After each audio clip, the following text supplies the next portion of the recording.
오늘도 우리 새시대교회에서 함께 예배드리는 모든 성도님들 진심으로 환영하고 축복합니다.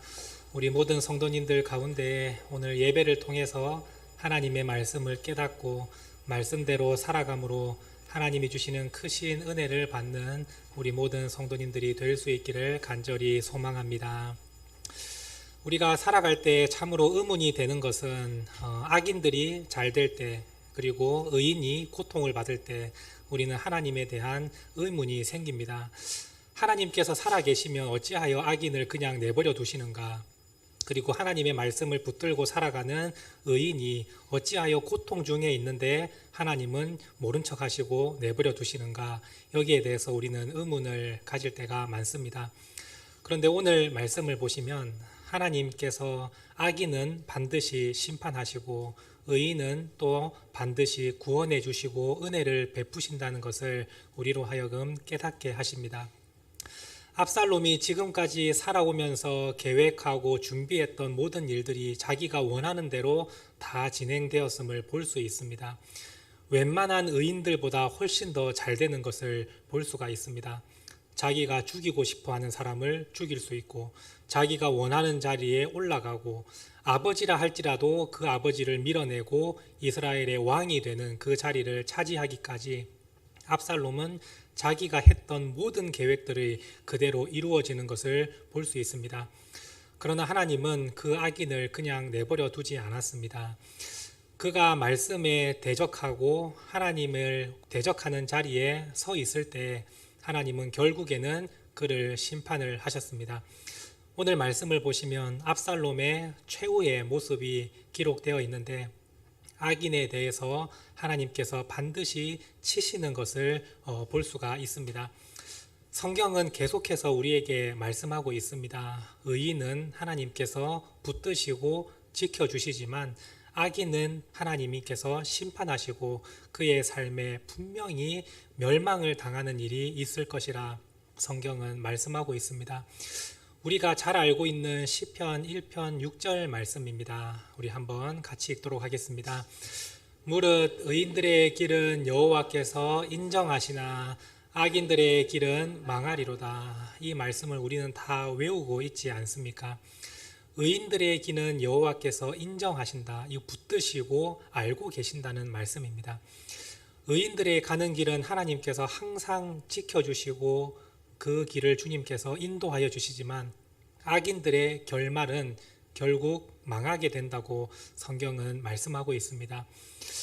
이 말씀뿐만이 아니라 신명기의 주제가 하나님의 말씀을 따르는 자에게는 복과 영생이 임하는 것이고 하나님의 말씀을 지키지 않는 자에게는 저주와 사망이 있다는 것이 신명기 말씀의 주제 아니겠습니까? 그래서 우리 앞에 복과 저주가 놓여 있으니 너희는 복을 선택하라는 것이 신명기의 말씀입니다. 오늘 우리에게 하나님은 항상 말씀하고 계십니다. 너희가 말씀을 따르고 하나님을 의지하면 반드시 너희에게 은혜가 임할 것이지만 하나님의 말씀을 지키지 않고 말씀에서 벗어난 삶을 살아가면 분명히 너희에게 징계가 임한다고 하나님은 우리에게 가르쳐주고 계십니다. 오늘 말씀을 통해서 우리가 하나님의 말씀을 따라가면서 주님을 의지하고 나아갈 때에 다윗에게 베풀어 주셨던 보이지 않는 하나님의 손길이 임하게 됨을 기억하시고 또한 우리의 가운데에 하나님을 대적하고 악한 일을 행하며 말씀대로 살아가지 않는 자에게는 압살롬과 같은 최후를 경험한다는 사실을 기억하시고 말씀을 온전히 붙들고 나아가는 성도님들이 될 수 있기를 바랍니다. 먼저 하나님께서 다윗에게 베풀어 주신 은혜를 한번 살펴보고자 합니다. 우리가 지난 시간에 말씀을 함께 나누었지만 배고프고 아무것도 가진 것이 없는 상황 가운데에서도 하나님은 다윗과 그 함께한 백성들을 먹이셨습니다. 하나님께서 마음에 감동을 주셔서 가진 것들이 많은 사람들에게 다윗을 공개하고 먹이게 하셨습니다. 여러 가지 많은 음식들을 가져와서 배부르게 먹이게 하시고 그들의 마음을 위로를 해 주셨습니다. 그리고 하나님은 이 다윗과 함께한 자들에게 하나님이 도우신다는 은혜를 주심으로 인해서 이 다윗과 백성들이 하나님을 붙들고 다시 한번 용기를 얻고 전쟁을 준비하는 모습을 볼 수가 있습니다. 1절 말씀을 보시면 다윗이 그 백성들에게 찾아가서 전쟁에 나갈 수 있는 사람들을 세웁니다. 천부장과 백부장을 그들 위에 세우고 지휘관들을 세워서 전쟁을 치를 준비를 합니다. 2절 말씀을 보시면 전체 병력의 3분의 1을 요압의 휘하에 두고 또 3분의 1은 요압의 동생 아비새의 휘하에 두고 또 3분의 1은 가드 사람 이때의 휘하에 두어서 세 개의 부대로 나누어서 압살롬과 전쟁을 할 준비를 하고 있는 것을 볼 수가 있습니다. 유대 역사가 요세푸스의 기록에 따르면 다윗이 가지고 있는 병력은 약 한 4,000명 정도 있었다고 기록이 되어 있습니다.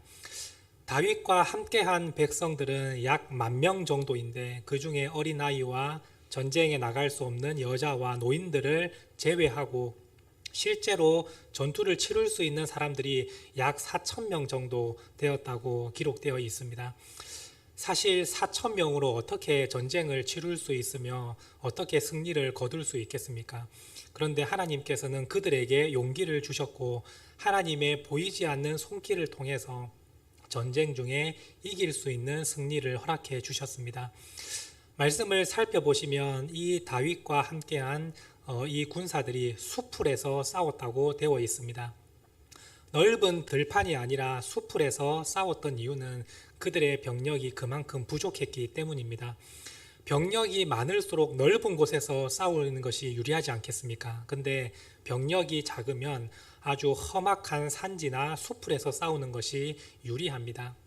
자신의 병력이 노출되지 않고 그리고 최대한 좁고 위험한 곳에서 싸우면 다수를 상대하지 않고 소수만 상대해도 될 수 있기 때문에 어떻게 해서든지 험한 지형에서 싸우는 것이 적은 병력을 가진 사람들에게는 유리합니다. 그런데 오늘 말씀을 보시면 그 승리의 원인이 하나님으로부터 왔다고 성경은 말씀하고 있습니다. 오늘 말씀 8절 말씀입니다. 함께 읽도록 하겠습니다. 그 땅에서 사면으로 퍼져 싸웠으므로 그날의 숯불에서 죽은 자가 칼에 죽은 자보다 많았더라. 싸우기는 다윗의 군사들이 싸웠는데 이 성경에 말씀하기를 칼에 죽은 자보다 수풀에서 죽은 자가 더 많았다 이렇게 설명을 하고 있습니다. 이 말씀의 의미는 하나님께서 이들과 함께 하셔서 주님께서 대적들을 죽이시고 물리치셨다라는 표현을 이렇게 하고 있는 것입니다. 오늘 우리가 이 말씀만 보면 이것이 어찌 하나님의 은혜라고 말할 수 있는가라고 생각될 수 있지만 하나님의 은혜를 좀 더 명확하게 설명하는 구절이 있습니다. 여호수아 10장 11절 말씀입니다. 우리 함께 읽도록 하겠습니다. 여호와께서 하늘에서 큰 우박덩이를 내리심에 이스라엘 자손의 칼에 죽은 자보다 우박에 죽은 자가 더 많았더라. 칼에 죽은 자보다 다른 것에 죽은 자가 많았다는 표현은 하나님께서 그 가운데 역사하셨다는 표현입니다. 오늘 이 말씀에서도 수풀에서 죽은 자가 칼에 죽은 자보다 더 많았다는 것은 하나님의 보이지 않는 손에 역사가 있었다는 것을 설명하고 있는 표현인 것입니다. 4,000명의 참 적은 숫자였지만 하나님께서 그들과 함께 하시고 하나님의 말씀을 대적하는 자리에 있는 압살롬을 치셨더니 하나님께서 이 4,000명에게 큰 은혜와 승리를 주셨습니다. 오늘 말씀을 보시면 압살롬의 군대가 2만 명이 사망했다고 되어 있습니다. 4,000명으로 2만 명의 사상자를 내는 큰 승리를 다윗의 군사들은 거둘 수 있었습니다. 그것은 하나님의 섭리이며 하나님의 은혜였던 것입니다. 하나님은 의인을 반드시 붙드신다고 말씀하시고 악인은 반드시 멸하신다고 말씀하시지 않았습니까? 그 말씀대로 결과가 그대로 이루어진 것을 우리는 볼 수가 있습니다. 또한 이뿐만이 아니라 하나님은 이 전쟁을 완전히 종결시키는 또한 일을 만들어 가십니다. 수많은 군대를 이끄는 이 압살롬에게 하나님은 다윗의 군사를 만나게 하셔서 압살롬이 그 군사들에게 의해서 죽임을 당하는 그 일을 보게 하셨습니다. 사실 전쟁에서 지도자가 죽으면 그 전쟁은 그것으로 끝납니다. 아무리 많은 숫자의 병력을 가지고 있어도 지도자가 죽으면 그 전쟁은 그것으로 끝납니다. 다윗의 병력은 너무나도 소수였지만 이 한 번의 전쟁으로 그냥 끝나게 하나님은 이끌어 가십니다. 9절 말씀을 보시면 압살롬이 다윗의 부하들과 마주치니라 이렇게 되어 있습니다. 정말 많은 병력을 이끌고 있는 압살롬인데 이 순간만큼은 압살롬 주위에 단 한 사람도 없는 것을 볼 수가 있습니다. 압살롬은 한 명이고 다윗의 군사는 여러 명이었다 이렇게 표현이 되고 있습니다. 그리고 마주치다라는 단어는 그냥 작정하고 마주친 것이 아니라 우연히 생각지도 않게 마주쳤다는 단어입니다. 그래서 압살롬도 다윗의 군사를 보고 놀라고 또한 다윗의 군사도 압살롬을 보고 놀라는 그런 상황이 일어난 것입니다. 압살롬 입장에서는 자기가 혼자 있는데 적들을 마주했으니 놀랄 수밖에 없는 것이고 다윗의 군사 입장에서는 이 전쟁을 종결시킬 수 있는 적의 지도자가 눈앞에 있으니 놀란 것입니다. 이 마주치다라는 단어가 우연히 생각지도 않게 마주친다는 것인데 성경 말씀에서 우연이라는 것은 존재하지 않는다는 것을 우리는 너무나도 잘 알고 있습니다. 성경에서 우연은 하나님의 보이지 않는 섭리임을 항상 설명하고 있습니다. 하나님께서 이 압살롬을 다윗의 군사들에게 이끌어서 결국 그들 가운데에 죽임을 당함으로 이 전쟁이 한 번에 끝나게 되는 은혜를 다윗에게 허락을 해 주신 것입니다. 하나님은 의인을 반드시 지켜주시고 그의 가는 길을 열어주십니다. 다윗의 입장에서는 이 전쟁이 언제까지 계속될지 장담할 수 없는 상황이었습니다. 전쟁에서 누군가가 다 멸할 때까지 싸워야 되는 상황이었지만 하나님은 그 전쟁을 완전히 뒤바꾸셔서 한 번의 전쟁으로 끝나게 하심으로 다윗을 다시 회복시키셔서 왕의 자리로 앉게 하시고 예루살렘으로 평안히 돌아올 수 있도록 은혜를 주셨고 하나님의 말씀을 대적했던 압살롬은 자기의 계획대로 지금까지 모든 것이 다 이루어졌지만 모든 것을 다 놓치고 무너지는 모습을 보게 하셨습니다. 압살롬의 입장에서 한번 이제는 생각을 해보겠습니다. 압살롬은 이 전쟁에서 유리한 위치를 차지하였고 무엇을 하든지 압살롬에게 유리한 상황이었습니다. 그런데 하나님께서는 이 압살롬을 하나님께서 인도에 가실 때에는 결코 유리한 방향으로 인도하시지 않습니다. 오히려 그의 삶이 비참한 가운데에 떨어지도록 인도를 하십니다. 첫 번째는 숲을 가운데에 자신의 군사 2만 명이 죽어갔다는 것입니다. 그리고 자기 주위에 군사가 하나도 없는 상황 가운데에서 다윗의 부하들을 만나서 급한 마음에 도망을 치고 있습니다. 9절 말씀을 한번 같이 읽도록 하겠습니다. 압살롬이 다윗의 부하들과 마주치니라. 압살롬이 노새를 탔는데 그 노새가 큰 상수리 나무 번성한 가지 아래로 지날 때에 압살롬의 머리가 그 상수리 나무에 걸림에 그가 공중과 끝 땅 사이에 달리고 그가 탔던 노새는 그 아래로 빠져나간지라. 전쟁에 대해서 설명할 때에 압살롬이 어떻게 해서 죽게 되었는지를 자세하게 설명을 해주고 있습니다. 먼저 이 압살롬이 다윗의 군사를 보고 소스라치게 놀라서 급한 마음에 도망을 치는데 그 도망가는 길을 압살롬이 결정하는 것이 아니라 노새가 결정하고 있는 것을 볼 수가 있습니다. 그냥 급한 마음에 달려가고 있는데 노새가 길을 따라 자기가 원하는 대로 가고 있는데 큰 상수리 나무가 있는 곳으로 노새가 지나갑니다. 이 노새는 하나님께서 이끄시는 지금 길을 가고 있는 것입니다. 보이지 않는 가운데에서 압살롬의 멸망의 길을 보여주고 있는 모습입니다. 노새가 길을 가고 있을 때 이 압살롬은 노새를 타고 있지만 결국에는 상수리 나무에 자기의 머리가 걸리면서 결국 꼼짝달싹 못하는 상황 가운데에 놓이게 됩니다. 이 9절 말씀 가운데에서 하나님은 여러 가지 상황을 설명해 주고 계십니다. 하나님의 뜻이 어떠한지를 보여주고 있는데 먼저 노새를 탔는데 그 노새가 압살롬은 상수리 나무에 걸리게 하고 노새는 그냥 지나쳤다는 것으로 설명을 하고 있습니다. 사실 이 구절 말씀을 우리가 성경으로 기록을 할 때에 훨씬 더 짧게 기록할 수 있을 것입니다. 노새를 탔는데 압살롬이 나무에 걸렸더라 이렇게 표현해도 우리는 그 내용을 다 이해할 수 있지 않겠습니까? 그런데 압살롬은 걸리고 노새는 압살롬을 놔두고 빠져나갔다는 것까지 자세하게 설명을 해주고 있습니다. 사실 이 노새는 왕의 자녀들이 타는 이동수단입니다. 왕실에서 사용하는 이동수단인데 그 노새가 압살롬은 놔두고 자기 혼자 빠져나갔다는 것은 왕의 자녀로서의 지위가 박탈되었다는 의미입니다. 하나님께서 그것을 그렇게 만들어 가셨음을 이 표현을 통해서 보여주고 있습니다. 또한 상수리 나무에 걸렸다고 표현되어 있는데 여기서 걸리다라는 단어가 붙잡히다라는 뜻입니다.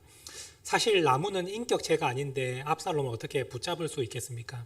그런데 그 표현 가운데 이 상수리 나무가 사실 하나님의 힘과 능력과 권세를 상징하는 나무가 상수리 나무입니다.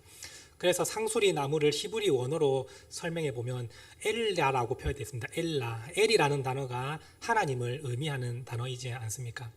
그런데 그 엘이라는 단어가 들어있다는 것은 상수리 나무 가운데 큰 힘과 신의 능력이 있다고 믿을 정도로 사람들은 생각을 하고 있었습니다. 그 상수리 나무의 머리채가 잡혔다는 것은 하나님께서 그를 잡아챘다는 의미인 것입니다. 압살롬에게 있어서는 이 머리카락이 자기의 자랑이었고 기쁨이지 않았습니까? 성경 표현을 보면 압살롬의 머리가 다른 이스라엘 백성들보다 숱이 훨씬 더 많아서 아름다웠다고 표현을 하고 있습니다. 그 당시에 아름다움의 기준은 머리숱에 있었습니다. 머리가 풍성하고 길면 그 사람이 최고의 미남으로 표현되는 시대인데 압살롬은 그 머리를 의지하고 살았습니다. 그래서 사람들의 마음을 훔치면서 결국에는 이스라엘 왕의 자리까지 올라가는 그러한 사람이 압살롬이었지 않습니까? 그런데 하나님께서 그 머리를 잡아채시고 그의 왕의 자리에 지위를 박탈시키셨습니다. 그리고 나무에 달렸다고 되어 있습니다. 나무에 달렸다는 표현은 저주받았다는 표현입니다. 하나님께서 말씀하실 때 구약의 율법을 보시면 나무에 달린 자는 저주받은 사람이라고 하나님은 말씀하십니다. 그냥 노새를 타다가 넘어져도 되는 건데 하나님은 나무에 달리게 하심으로써 하나님의 말씀에 대적했던 이 압살롬은 하나님께 저주받은 자라 말씀을 하시는 것입니다. 오늘 우리가 이 세상을 살아갈 때에 하나님의 말씀을 대적하고 말씀대로 따라 살아가지 않으면 압살롬처럼 우리는 저주받은 인생이 되고 맙니다. 지금 우리는 그 사실을 알지 못하지만 우리가 죽고 난 이후에 하나님의 심판이 임하고 저주받는 삶이 된다는 것을 우리는 너무나도 잘 알지 않습니까? 지금 당장은 나타나지 않지만 하나님께서 반드시 악에 대해서 심판하시고 그를 징계하신다는 사실을 우리는 기억할 수 있게 되기를 원합니다. 이 모든 일은 하나님의 손 안에서 일어나는 일들이었습니다. 노새를 보내시고 상수리 나무에 머리카락이 붙잡히게 하시고 또한 그 나무에 달리게 하시는 모든 것은 하나님의 뜻 가운데 일어나는 일들이었습니다. 악인은 내가 반드시 이와 같이 심판할 것이라는 하나님의 말씀대로 결과가 되는 것을 우리에게 가르쳐 주고 있는 것입니다. 오늘 우리가 자랑하는 것들이 여러분들도 있을 것입니다. 압살롬이 자기의 머리결을 자랑하고 머리털을 의지하고 살아갔던 것처럼 오늘 우리 가운데에도 혹시 여러분들이 자랑하는 것이 있을 수 있습니다. 재물을 가진 사람은 재물을 자랑하고 지식을 가진 사람은 지식을 자랑하고 자녀가 잘된 사람은 자녀를 자랑할 것입니다. 그런데 그것이 하나님 보시기에 결코 바르지 않다는 사실을 여러분들이 기억할 수 있게 되기를 원합니다. 우리가 자랑하는 것은 내가 가진 것을 자랑하는 것이 아닙니다. 그것을 주신 하나님을 자랑하는 것이 우리의 믿음의 사람으로서 마땅한 모습인 것입니다. 그래서 하나님은 예레미야서 말씀을 통해서 이렇게 말씀하고 있습니다.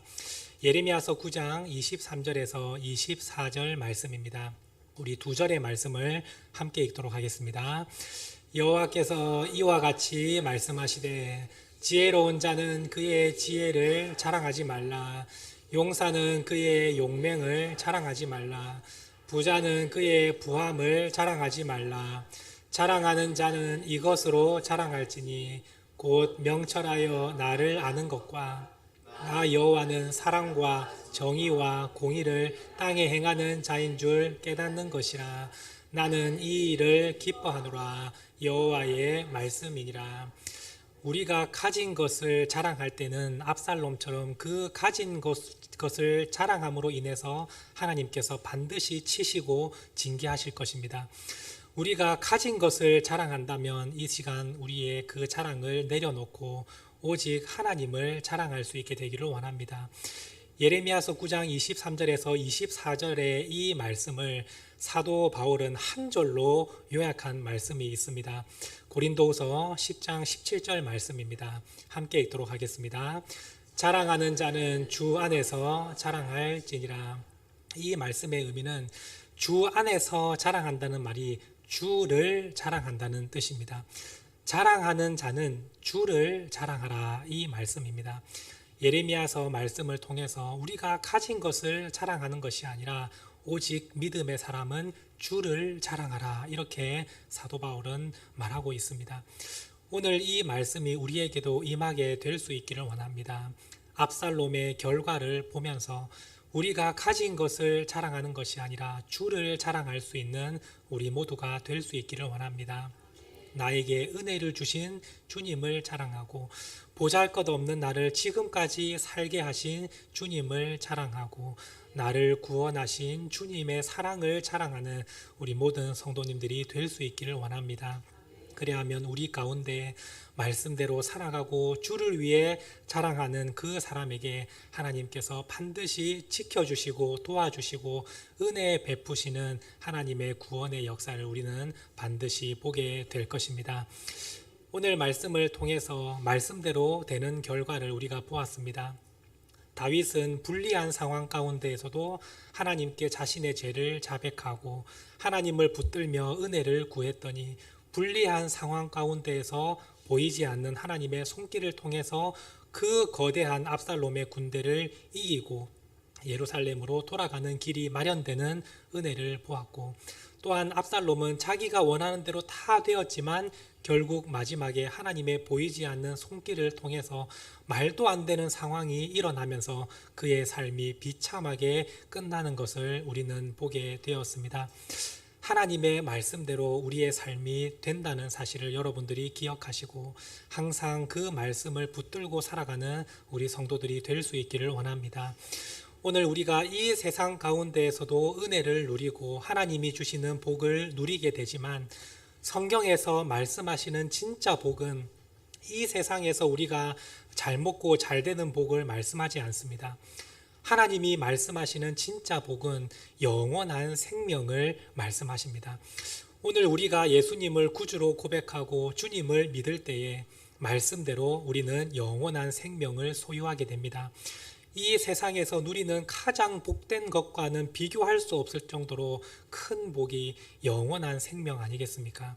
하나님은 우리를 그것을 허락해 주셨습니다.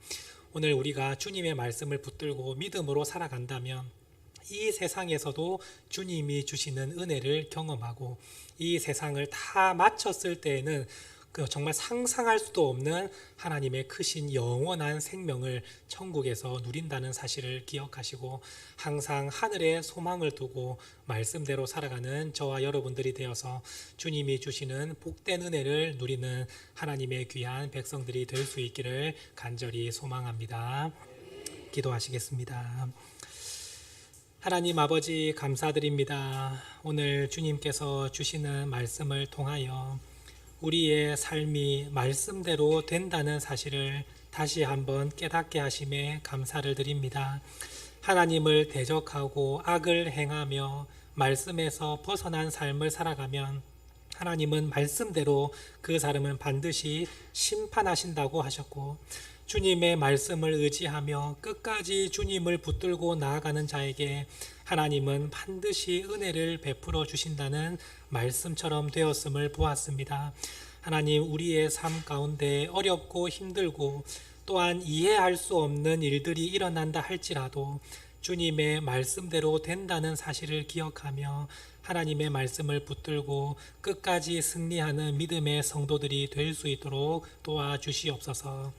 또한 우리의 마음 가운데 자랑하는 것이 있다면 하나님 그 자랑을 다 내려놓고 오직 주님만을 자랑하는 우리가 되기를 원합니다. 우리가 이 세상을 살아가면서 주님만 높여드리고 주님을 자랑하며 나아갈 때에 하나님 마음에 합당한 자로서 하나님을 기쁘시게 해드리는 믿음의 성도들이 된다는 사실을 기억하고 말씀대로 살아가는 우리 모든 성도들 되게 하여 주시옵소서. 감사드리며 예수님의 이름으로 간절히 기도드립니다. 아멘.